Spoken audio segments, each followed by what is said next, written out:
बेटा आज हम लोग पढ़ेंगे ट्रांसफर ऑफ चार्ज एक्टिविटी 15.4।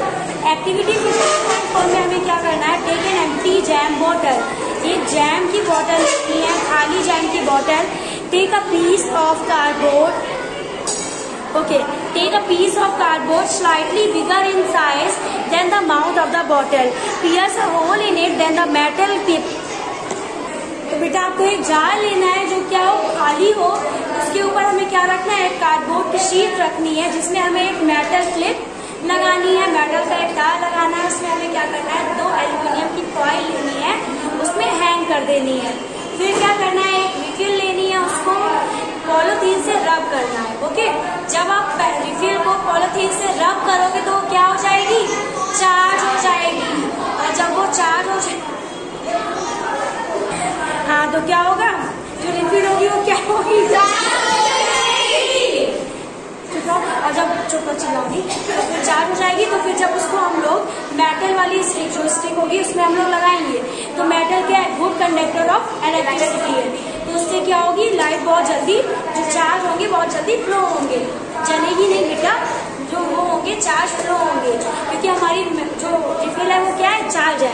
तो जैसे ही हमने उसको मेटल का इसमें लगाया तो वो जो इलेक्ट्रोड्स होंगे, जो एल्यूमिनियम की फॉइल है, वो क्या करेंगे, एक दूसरे से दूर जाएंगी। वो क्यों जाएंगी बताइए, क्योंकि जो रिफिल में चार्ज है, हाँ, जो रिफिल में एक ही चार्ज है, ऐसा तो नहीं है पॉजिटिव और निगेटिव है, एक तरह का ही चार्ज है। तो वही एक तरह का ही चार्ज किसमें आया, उन दोनों एल्यूमिनियम फॉइल में आया। और अगर सेम चार्ज होगा तो क्या करेंगी, एक दूसरे से रिपेल करेंगी। तो यही है इस एक्टिविटी में। ओके, तो the aluminium foil strip receive the same charge from the charge refill through the paper clip. Remember that metal are good conductor of electricity. The strip carrying similar become void open. Such a device can be used to test whether an object is carrying charge or not. This device is known as electroscope. वो device जिससे हम लोग किसी दूसरे device में test करते हैं कि वो डिवाइस चार्ज है या नहीं है, उस डिवाइस को हम लोग क्या बोलते हैं, इलेक्ट्रोस्कोप बोलते हैं। Thus we find that the electrical charge can be transferred from a charged object to another through a metal conductor. तो इससे हमें क्या पता चला, जो इलेक्ट्रिकल चार्ज है वो क्या होता है, ट्रांसफर होता है दूसरे चार्ज ऑब्जेक्ट में, किससे, मेटल कंडक्टर के थ्रू। हम लोग किसी मेटल कंडक्टर के थ्रू एक चार्ज से, मतलब एक चार्ज ऑब्जेक्ट से दूसरी चीज में चार्ज भेज सकते हैं, ट्रांसफर कर सकते हैं, लेकिन बीच में क्या होना चाहिए, मेटल का कंडक्टर होना चाहिए। ओके, फिर touch the end of the paper clip gently with the hand and you will find a change in the foil strip, they come back to their original strip. तो जब आप पहले उसको, जो हमारी मेटल कंडक्टर है, जब हम उसको इससे रिफिल से टच करेंगे तो वो क्या होंगी, जो एल्यूमिनियम फॉइल है दूर जाएंगी, लेकिन जैसे ही हम उसे अपने हैंड से टच करेंगे तो क्या होंगी, वो वापस से पास आने लगेंगी, एक दूसरे से कोलैप्स करने लगेंगी। क्यों करने लगेंगी, क्योंकि हमारी बॉडी में तो कोई चार्ज नहीं है, तो वो चार्ज क्या हो जाएगा, जैसे ही हम लोग उसको टच करेंगे चार्ज खत्म हो जाएगा, जिसकी वजह से वो वापस अपनी स्टेट में आ जाएंगी। ओके, तो repeat charging of foil strip and touching the paper clip every time. You will find that foil strip collapse as soon as you touch the paper clip with hand. जैसे ही आप उसे हाथ से touch करोगे वो वापस से अपनी जगह में आ जाएंगे और कोलैप्स करेंगे। Why does it lose charge to the earth through your body?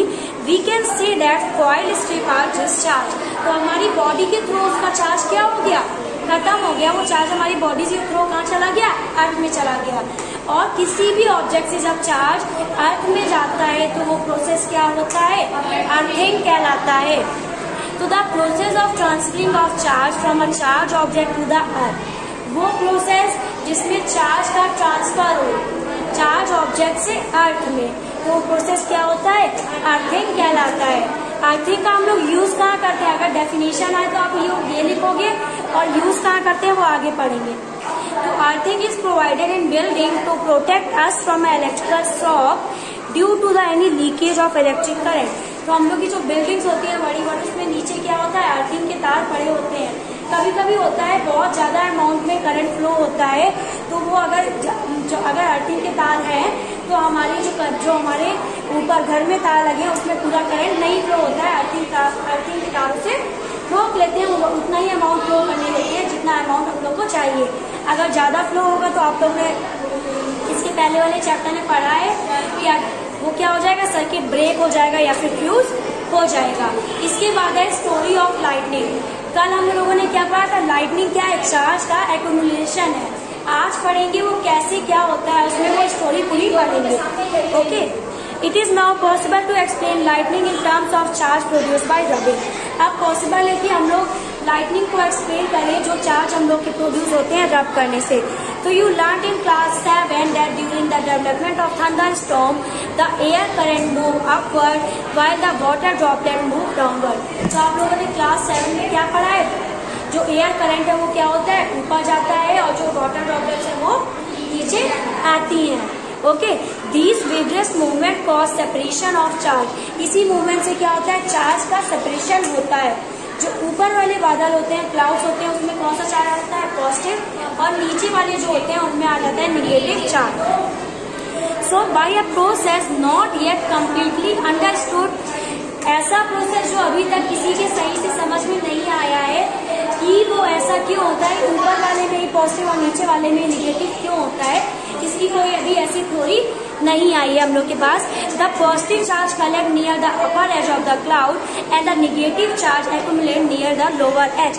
Positive charge ऊपर होते हैं और लोअर निगेटिव चार्ज कहाँ होते हैं, नीचे होते हैं। So they are in accumulation of positive charge near the ground also. और ग्राउंड में कौन से चार्ज होते हैं, पॉजिटिव चार्ज होते हैं। तो बीच में निगेटिव है, ऊपर भी पॉजिटिव और नीचे भी पॉजिटिव है।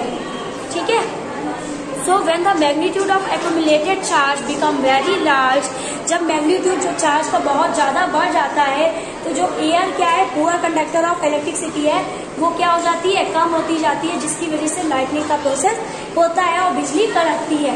ठीक है, तो जब ऊपर वाले बादल वाले जो पॉजिटिव चार्ज है,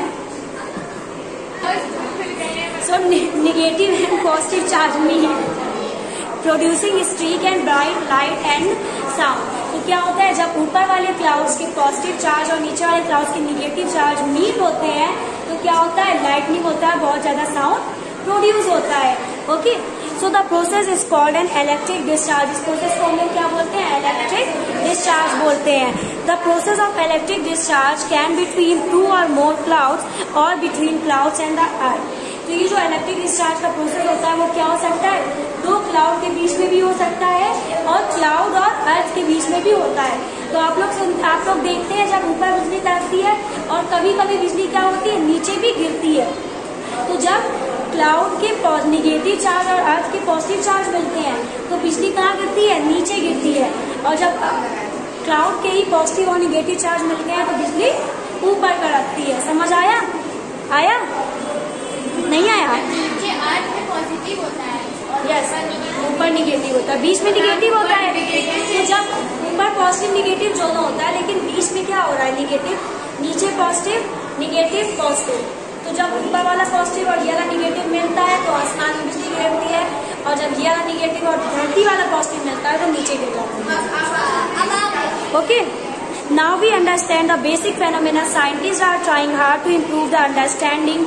However, lightning could destroy life and property. It is therefore necessary to take measure to protect ourselves. तो अब हम लोग को, जैसे हमारे जो हम लोग के बड़े बुजुर्ग थे, एंसेस्टर थे, जैसे हम लोग से डरते थे बिजली से, हम लोग को डरना नहीं चाहिए, क्योंकि हम लोग को पता है ये एक साइंटिफिक प्रोसेस है बिजली का कड़कना। तो हम लोग को डरना नहीं चाहिए, लेकिन इसके लिए कुछ प्रोटेक्शन, कुछ मेजर्स लेने चाहिए। ओके।